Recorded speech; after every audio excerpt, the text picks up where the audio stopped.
자, 안녕하세요, 여러분. 어머니의 변동으로 문법 수업을 시작을 할 건데, 선생님이 녹음을 하는데 목소리를 음소거를 해서 녹음을 해버렸어요. 그래서 다시 필기를 하면서 찍으려고 하니까 시간이 좀 빠듯해서 음성을 통해 다시 녹음을 할 테니까 양해를 좀 구하겠습니다.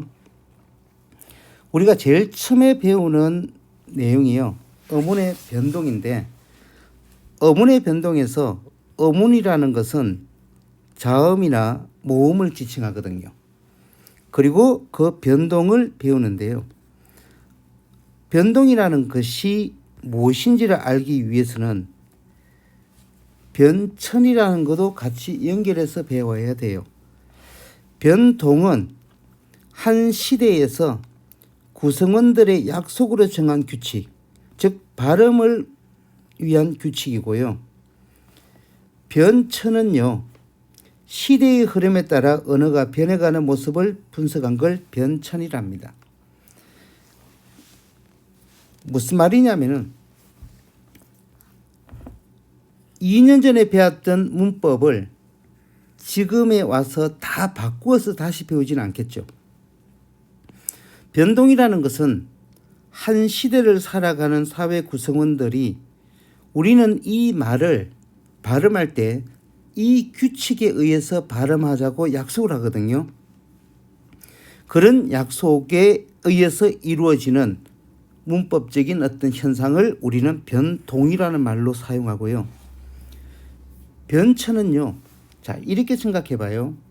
여러분 초등학교 때 모습하고 지금의 모습이 많이 변했겠죠.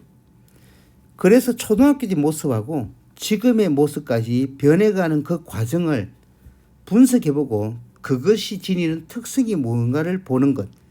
그런 모습처럼 언어도 당장의 변화는 바뀌지 않겠지만 시대의 흐름에 따라 차츰차츰 그 모습이나 의미나 형태가 바뀌어가는 게 있거든요.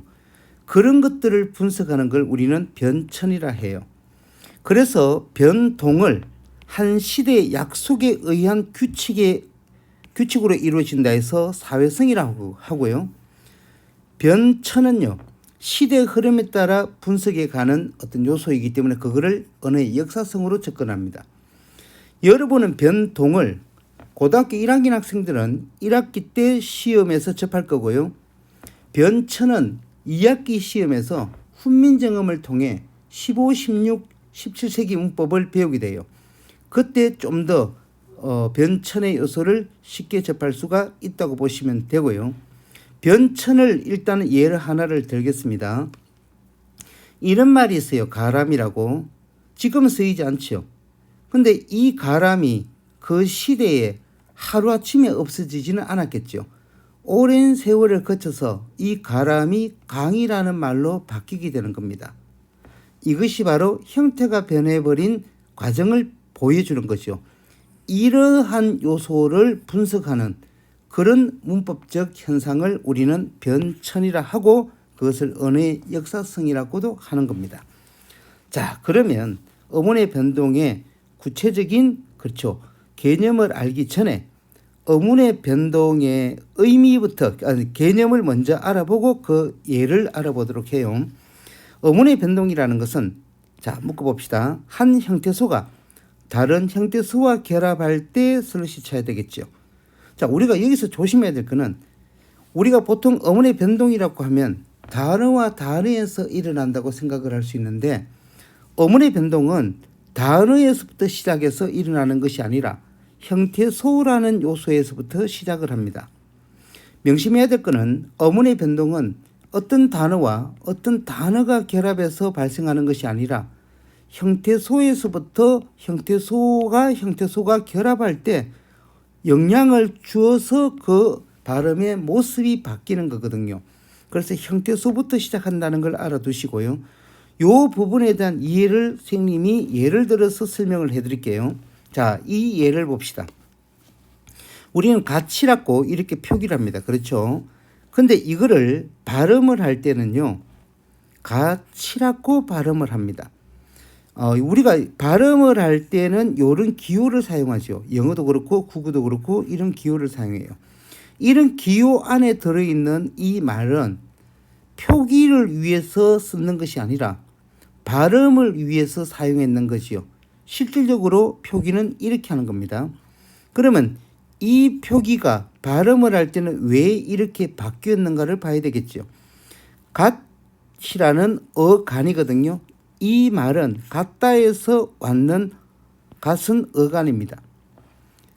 또한 뒤에 붙는 이는요, 부사와 전미사거든요. 선생님, 저는 부사와 전미사가 무엇인지 잘 모르겠어요. 예, 그럴 수 있습니다.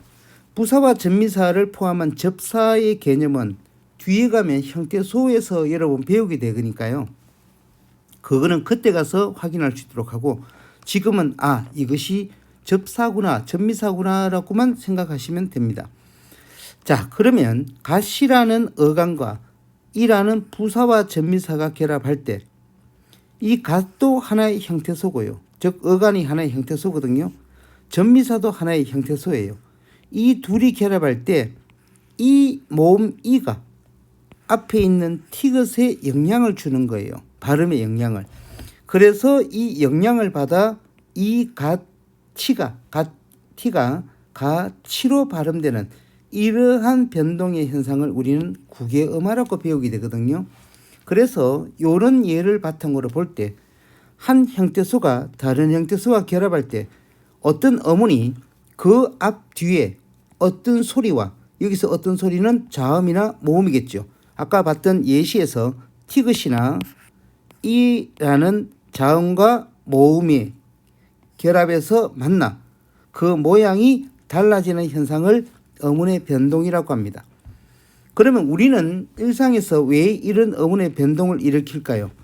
어문의 변동을 일으키는 궁극적인 목적은 발음의 편리를 위해 바꾸는 거예요. 이렇게 발음하기는 좀 힘들지요. 그 발음의 편리를 위해 가치로 약속을 하고 바꾸는 겁니다. 그리고 그렇게 발음하는 거고요. 그런 약속을 우리는 국외음화라는 어문 변동의 용어로서 약속을 하는 거예요. 첫 번째, 다시 합시다. 어문의 변동을 사용하는 목적이 뭐야? 발음의 편리를 위해 하고요.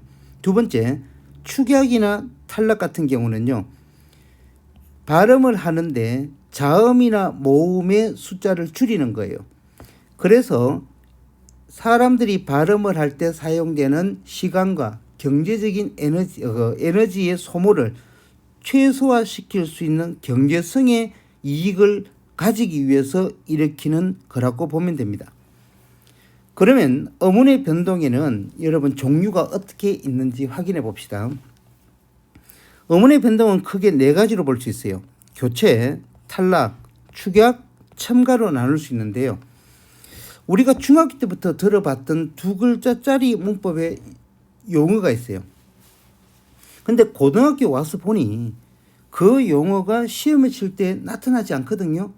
그럼 학생들은 이거는 배울 필요가 없구나, 이제는 배우지 않아도 되겠구나라고 생각하는데요. 그것은 실수입니다. 우리가 중학교 때부터 들어봤던 동화라는 이 용어는요, 고등학교 과정 문법에서는 교체 안에 포함되어 버리게 돼요. 그래서 여러분이 앞으로 배우는 이런 자음 동화나 이런 모음 동화, 국외음화도 동화거든요. 이런 동화적 개념은 전부 다 교체라는 문법적 특성으로 설명하면 되는 겁니다. 자, 이 교체는 다시 5가지로 볼 수 있는데 음절의 끝소리 현상, 자음 동화, 국외음화, 모음 동화, 된소리 현상으로 구분할 수 있어요. 그러면 우리는 이 5가지만 배우면 되는데 시험을 치다 보면 특히 1학년 학생들은 첫 중간고사 시험을 칠 때 이 어문의 변동이 시험 범위에 들어가는데요. 음절의 끝소리 현상이라는 하나의 개념으로서만 배워버리면 시험을 칠 때 그 음절의 끝소리 현상을 세분화시킨 문제가 나올 수도 있어요. 근데 이 세분화시킨 것을 선생님들께서 수업을 하셨거나 자습서에 언급이 되어 있으면 되는데 만약 그렇지 않은 상태에서 문제를 내버리면 학생들이 실수를 하거나 당황해할 수가 있어요. 그래서 선생님의 강의에서는요, 이 음절의 끝소리 현상을 아주 세부적으로 나누어서 설명을 해줄 예정입니다. 일단은 음절이 끝소리 현상에는요, 대표 음화가 있고요, 열음화가 있고요, 절음화가 있다는 걸 여러분 인식하면 되고요. 자음동화라는 개념보다는 고등학교에 와서는 비음화 또는 유음화라는 어떤 개념으로 익혀놓으면 도움이 됩니다. 또한 모음동화라는 걸 듣게 되는데요. 슬프게도 이 모음동화는 정규 고등학교 과정 문법 교과서에서는 크게 다루지 않습니다. 근데 이거를 왜 선생님이 필기했었느냐면요. 고등학교 1학년 학생들 같은 경우는 1학년 1학기 기말고사나 또는 중간고사의 범위에 한글 맞춤법이 들어가요. 그 맞춤법 안에 표준 발음법도 포함되는데 이 모음 동화를 그 문법적 내용에 대한 설명을 하지 않은 채 예로 문제가 나와버리면요, 학생들이 쉽사리 틀릴 수가 있어요. 그래서 이참에 교과서에서는 다루지 않지만 모음 동화도 같이 보는 걸로 하겠습니다. 된소리 현상 같은 경우는 별표를 쳐 주셔야 되는데요. 왜 된소리 현상을 우리가 별표를 쳤느냐면은 된소리 현상이 가장 중요하기 때문에 별표를 친 것이 아니라, 된소리 현상은 교과서에서 배우는데요. 된소리 현상과 그 모습이 너무나 비슷한 현상이 사이소리 현상이 있어요. 이 사이소리 현상에 대해서는 교과서에서 언급을 하지 않거든요. 그러다 보니까 학생들이 시험을 치다 보면요, 된소리 현상만을 가지고 판단을 하는데 문제가 안 풀리는 경우가 생겨요. 이게 굉장히 실수하거나 오답이 나올 수 있는 확률이 높거든요. 그거는 100% 사이소리 현상을 다루기 때문입니다. 그래서 선생님의 수업에는요, 된소리 현상과 사이소리 현상을 모두 다 포함시켜서 강의하는 걸 바탕에 두고 전개하겠습니다. 오늘은 어문의 변동의 기본적인 개념을 설명을 했고요. 다음 강의에서는 음절의 끝소리 현상부터 아주 구체적이고 아주 세밀하게 내용을 설명할 테니까 좀 지겹더라도 여러분이 조금씩 여러분 실력의 바탕이 되었으면 하는 바람이 있습니다. 강의 들어줘서 고맙고 다음 시간에 보겠습니다.